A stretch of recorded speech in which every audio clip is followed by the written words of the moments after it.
Vamos a hablar hoy, una vez que ha venido la luz, de los etruscos, que es un pueblo que a nadie se le acomoda bien. Parece como si los romanos hubieran desalojado a este pueblo y que hubieran roto cualquier vínculo con el pasado etrusco. Cuando estudiamos en el colegio nos enseñan la historia del Egipto, la historia de los asirio-caldeos, si tenemos suerte, un poco de los fenicios, de los hebreos, después ya vienen los griegos, los romanos, y los etruscos preguntan, nadie pregunta, porque el alumno no pregunta por los etruscos ante el temor de que lo obliguen a estudiar. Entonces, creyendo que se trata de una omisión involuntaria del profesor, dejan que pase ese pueblo, que junto con los hititas, los persas también se estudian, sí. Digo, hay 2 o 3 pueblos que no tienen suerte y que quedan fuera de las 40 del mazo, y uno son los etruscos. La civilización etrusca se desarrolló en la península italiana durante el primer milenio antes de Cristo.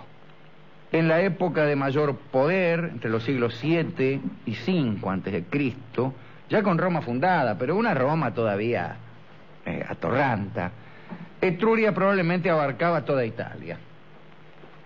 Su nombre es la versión latina del nombre griego Tirreno o Tirsenia, y los antiguos romanos llamaron a sus pobladores Etrugi o Tugi, de los cuales se deriva el nombre de la actual región italiana en la Toscana. En cuanto a los orígenes de los etruscos, existen muchas especulaciones. Un pueblo también extraño en ese sentido, ¿no? Como los vascos, nadie sabe decir de dónde han venido. El griego Herodoto, nuestro amigo Herodoto de Halicarnaso, decía que los etruscos procedían de Lidia, aquel antiguo país situado al oeste del Asia Menor, pero conviene siempre desconfiar de Herodoto. Tito Livio y Polibio estaban de acuerdo también con el amigo. En cambio, Dionisio de Halicarnaso también mantenía que los etruscos eran una raza indígena italiana. Indígena quiere decir que no venían de ninguna parte, estaban ahí. Siempre conviene, es más cómodo sostener que unos señores que están en un lugar no provienen de ninguna parte. Pero después de todo, es tan serio sostener que siempre estuvieron allí como sostener que han venido de alguna parte, porque la verdad es que nadie supo nada, o que actualmente nadie sabe de dónde han venido los etruscos. Sabemos sí que allá por el año 1000 antes de Cristo ya estaban en Italia. Los etruscos hacían continuamente alianzas entre ciudades para obtener ganancias económicas y políticas, y los romanos, los griegos, los cartagineses, los que compartieron aquella época con los etruscos, solían también unirse contra ellos. Hacia el siglo V antes de Cristo, el poder etrusco fue reducido. Los romanos sometieron ya la mayor parte del centro y sur de la península, como saben ustedes, y muchas ciudades etruscas quedaron bajo su dominio. Una serie de guerras civiles hicieron que las ciudades etruscas aceptaran la ciudadanía romana. Ahí estaba nuestro amigo Lucio Cornelio Sila, que era el terror de las poblaciones etruscas, arrasó ciudades enteras, tomó posesión de tierras, y muy pronto el pueblo etrusco quedó completamente romanizado, quedó oculto bajo el poder romano. Digo yo en momentos que un enorme ruido entra por un agujero de esta catacumba. Vamos a comentar pues algunas particularidades de este pueblo, del que pocos saben mucho. El idioma se ha perdido casi en su totalidad. Una de las últimas personas que sabía hablar el etrusco, él era el emperador Claudio. El emperador Claudio, que era un gran erudito, un gran lector y un aficionado a la filología, en la medida en que se podía ser filólogo en el siglo I después de Cristo, sabía hablar el etrusco. Y fue una de las últimas personas en hablar aquel idioma que por aquellos tiempos ya prácticamente nadie hablaba. Vamos a comentar algunas particularidades. por ejemplo, cómo dividían el tiempo. No contaban los días de medianoche a medianoche, como hacemos nosotros, o como hacían los babilonios, de una aurora a la siguiente, o como hacían los atenienses, o los germanos, o los hebreos, de una puesta de sol a la otra. Los contaban de mediodía a mediodía. El mes, como en la Roma primitiva, era un mes lunar, es decir, medido por el intervalo entre dos lunas nuevas consecutivas. Esto viene a confirmarse porque la palabra que entre los etruscos designaba al mes era la palabra Tib, es decir, luna, que por otra parte era la diosa de la noche. Los etruscos, en la luna llena del centro del mes, es decir, si el mes se contaba de luna nueva a luna nueva, es obvio que en el medio del mes estaba la luna llena. Y celebraban en ese centro del mes el día de los idus, y de ellos tomaron este nombre los romanos, que también llamaban idus al centro del mes. Recuérdese los idus de marzo. Los idus de marzo, aquella célebre fecha en la que fue muerto nuestro amigo Julio César. Ciertos eruditos daban una interpretación curiosa a este término. Parece que itis quería decir confianza en Júpiter, a quien también adoraban los etruscos, o confianza en la luz. De allí que celebraban aquellos idus cuando, particularmente en ese día, la luz no se extinguía con la puesta del sol y el resplandor diurno se prolongaba en la noche con la claridad de la luna. Y ya salió uno diciendo, ¿cómo? Y si estaba nublado, objeción ante la cual finaliza esta y cualquier otra charla. También utilizaban para dividir el tiempo los etruscos nonas, es decir, periodos de 9 días, o semanas que contaban con 8 días completos, y el día noveno era el día de mercado. Ese día los reyes etruscos, ya que era una monarquía su forma de gobierno, daban audiencia y cada cual tenía derecho a ir a consultar sus asuntos personales, que generalmente eran asuntos judiciales. Gracias a algunos historiadores antiguos se han conservado, aunque latinizados, los nombres de 8 meses etruscos. Fíjese que poca cosa queda de aquel idioma, que ni siquiera tenemos los meses completos. La serie comenzaba en marzo, igual que en la Roma primitiva, ¿no? En ese mes al menos empezaba el año. Marzo se llamaba Belcitanus, Cabreas era el mes de abril, Ampiles el de mayo, Aclus el de junio, Traneus julio, Hermius agosto, Celius septiembre y Xósfer octubre. Saben ustedes que cuando vino Julio César, ya no el calendario etrusco, que había sido absorbido por los romanos, sino el mismo calendario romano, ya dejó de ser lunar. Prácticamente Julio César pone las cosas como están ahora. El que inventó el calendario bajo el cual estamos nosotros fue Julio César, y algunas modificaciones, pero muy pocas, se hicieron con el Papa Gregorio allá en 1580 y tantos. ¿Qué son esos ruidos? Sí, automóviles. Son vehículos. No sé, ¿qué deben ser esos los vehículos? Las motitos, esas. No son los que limpian la ciudad. No, esto no, parece al colectivo. Parece. Bueno, por la ciudad. Es un ruido notable, ¿no? Bueno, discúlpeme, pero me asusto. Les explico acá a los presentes que me asusto. Realmente si no salgo a la gran carrera en dirección a la salida es porque... Está lejos. Porque queda feo. Cada año, los etruscos... Hábil quería decir año. Hábil con B corta, qué sé yo si con B corta. Pero cada año que pasaba, los etruscos insertaban un clavo en un muro del templo de la diosa Nortia, y esta ceremonia, que simbolizaba desde luego el paso del tiempo, el irreversible curso del destino, etcétera, y fue adoptada por los romanos y más tarde aplicada en el templo de Júpiter Capitolino, donde clavaban un clavo todos los años.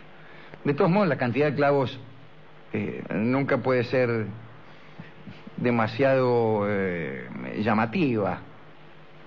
La historia toda de los romanos dura un poco más de 1000 años. Y nadie se va a asustar por 1000 clavos. Bueno, de manera que tendríamos que clavar uno todos los días, pero eso sería muy engorroso, en fin. Finalmente estaban los siglos. ¿Cuánto duraba un siglo entre los etruscos? Me dirán ustedes 100 años. No. La duración variaba y correspondía a la duración máxima de una existencia humana. La duración máxima de una existencia humana quiere decir aquel ser humano que más hubiera vivido y del cual se tuviese noticia, establecía la duración del siglo. Pues resulta ser que había uno que había vivido 119 años. Y entonces el siglo pasó a durar 119 años y ninguno le pisó el poncho a ese tipo, de manera que el siglo siguió durando así. El final de cada siglo estaba anunciado por prodigios, o eso creían ellos, o a falta de prodigios, y pues se le atribuía el carácter de tal a cualquier acontecimiento más o menos poco frecuente, tal como ocurre entre nosotros. La interpretación de esos prodigios dependía de los arúspices. Según ellos, la nación etrusca debía subsistir durante 10 siglos, cuyo transcurso había comenzado en el 968 a.C. Ellos lo fechaban de otra manera, naturalmente. Entre otras cosas porque Cristo aún no había nacido.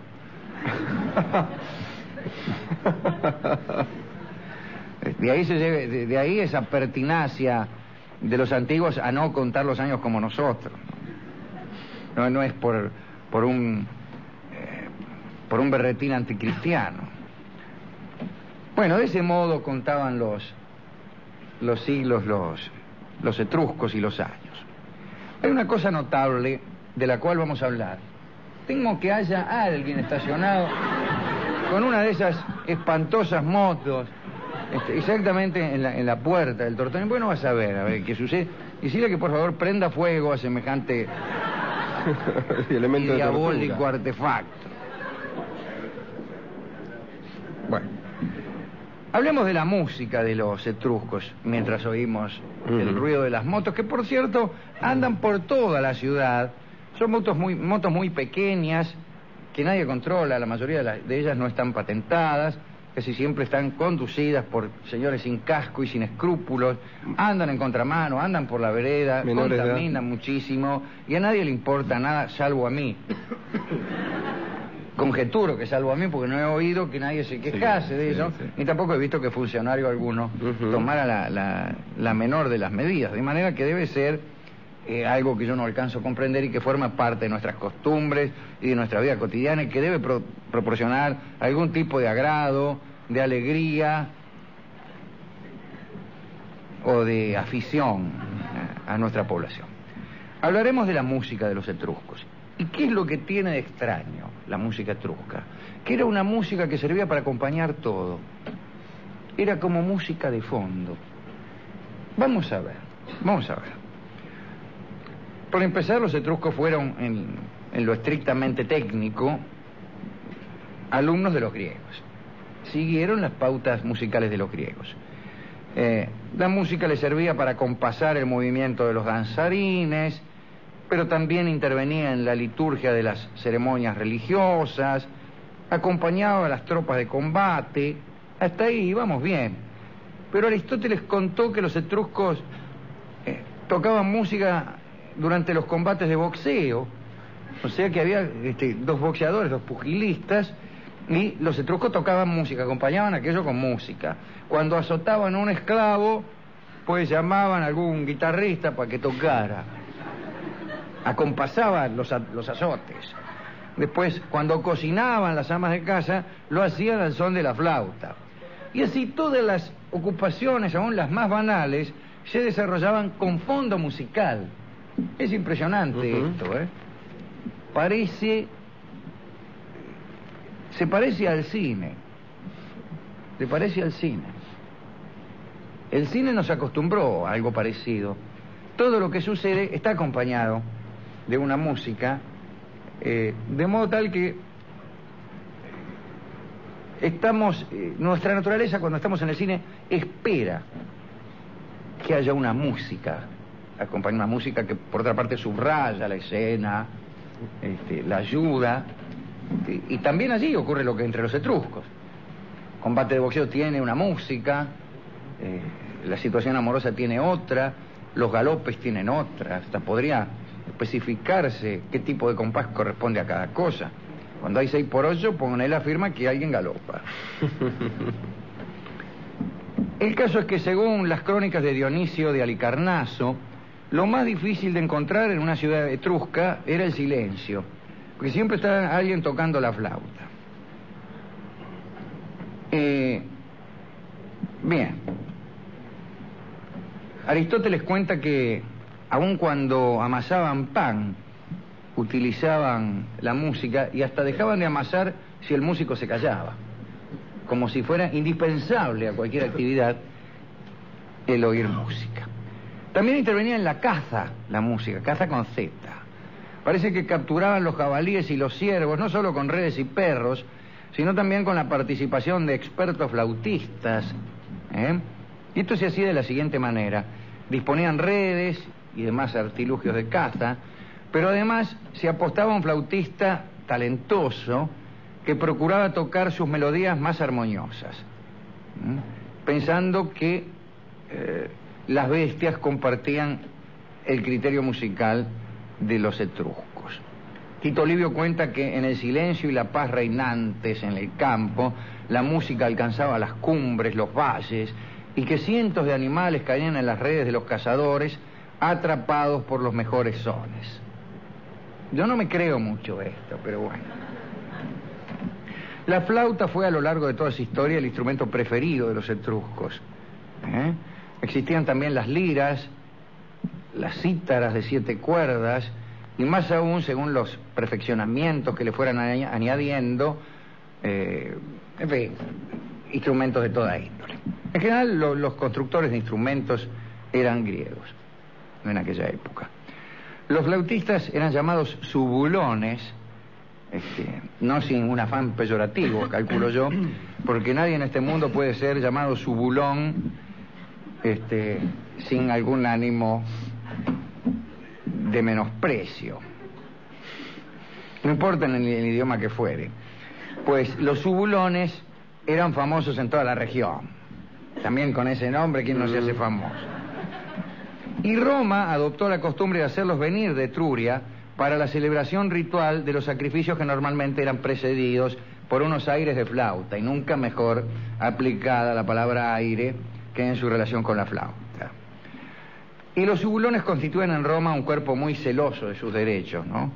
Por ejemplo, tenían un espíritu corporativo muy fuerte.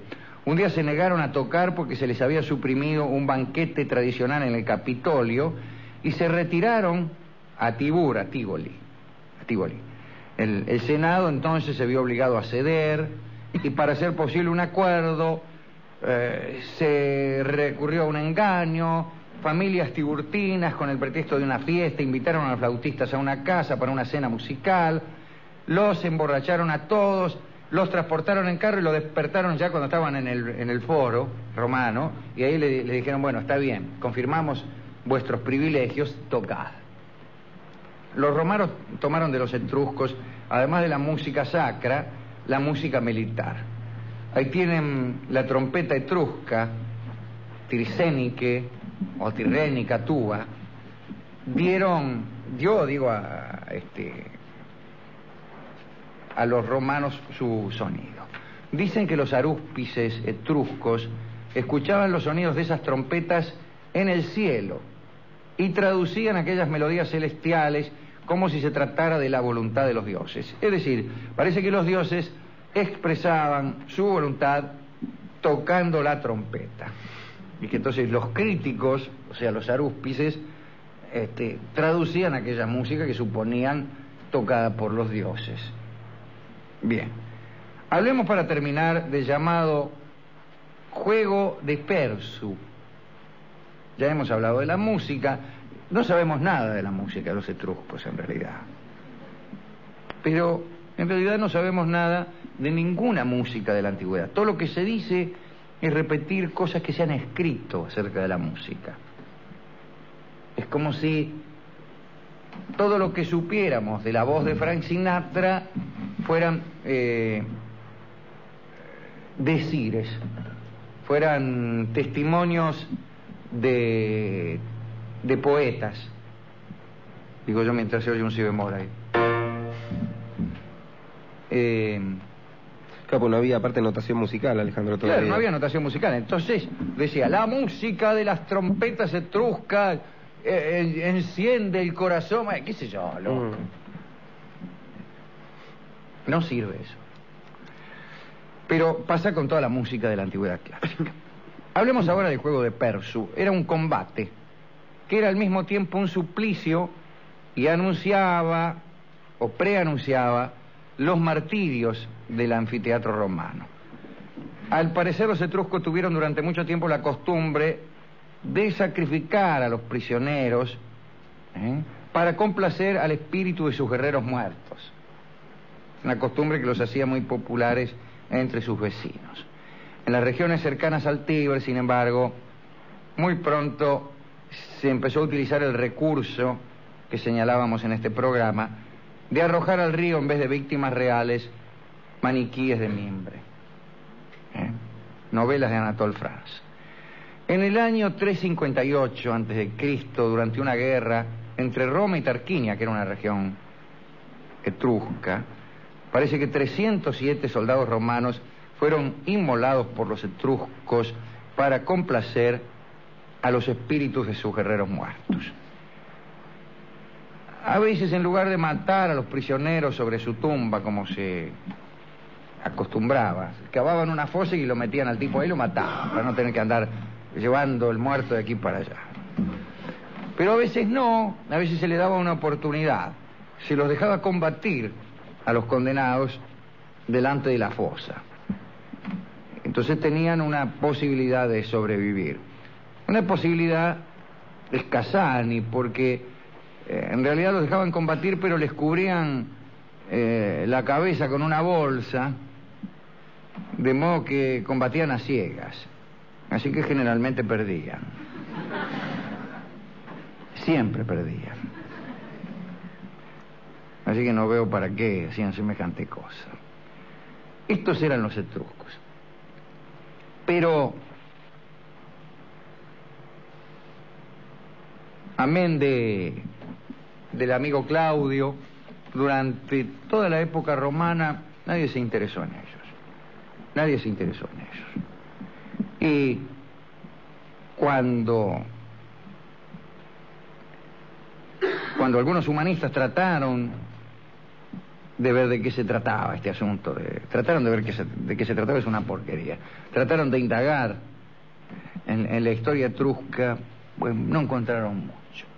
No encontraron mucho. Entonces, hay, como suele ocurrir cada vez que un pueblo no tiene suficientemente escrita su historia, hay la tendencia de considerarlos comodines.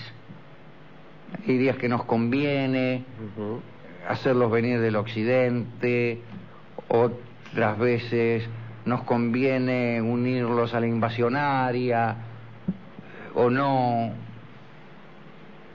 En fin, vaya a saber quiénes eran. Están ahí, en el centro de Italia, algunos monumentinos sobrevivientes, algunas tumbas etruscas que fueron despreciadas por Vittorio Gassman, en vaya a saber qué película, pero no sabemos mucho. Entonces no podemos dedicar a ningún etrusco insigne esta pequeña charla, simplemente porque casi no hay etruscos insignes. No sabemos. No sabemos. Aquí el olvido ganó la partida porque otro pueblo les pasó literalmente por encima, los pisó, los sumergió y nos impidió conocerlo. ¿Qué héroes etruscos insignes estaremos omitiendo ahora? Pues estarán dando vuelta en sus tumbas diciendo, ¿y por qué no me nombran a mí estos desgraciados? El olvido parece haber ganado la partida, pero sin embargo, fíjese que el recuerdo tiene sus pequeñas venganzas. Sabemos hoy de los hititas mucho más de lo que se sabía hace 1000 años, cuando lógico sería pensar lo contrario. A lo mejor el recuerdo gana alguna mano y nos enteramos de alguna pequeña historieta etrusca. De todos modos, me parece bien dedicar a los etruscos ignorados nuestra pequeña charlita de hoy, y principalmente a los músicos, porque en aquel mundo extraño en donde todo se subrayaba con un fondo musical, debieron tener una enorme importancia. A los músicos que subrayaron la historia etrusca, el amasado del pan, el trenzado de los piolines, la limpieza de la cocina, los combates de boxeo, los desfiles. A todos los músicos que acompañaron los sueños de amor, vamos a dedicarles esta charla y vamos a ilustrarla con una canción que nombra un instrumento. Los etruscos tenían la lira, tendrían algún tipo de cítara, aquel instrumento que vino después a convertirse en guitarra. Guitarra mía, canta Gardel para los etruscos, para aquellos músicos que iban a todas partes a acompañar los sucesos, a punto tal que cuando había silencio no sucedía nada. Qué linda manera de tener la historia, de tener el tiempo solo callando la orquesta. Pero como nosotros no queremos que tal cosa suceda, no hay peor cosa que detener el tiempo, especialmente cuando uno está esperando que algo grande pase. Pues entonces decimos, música, maestro.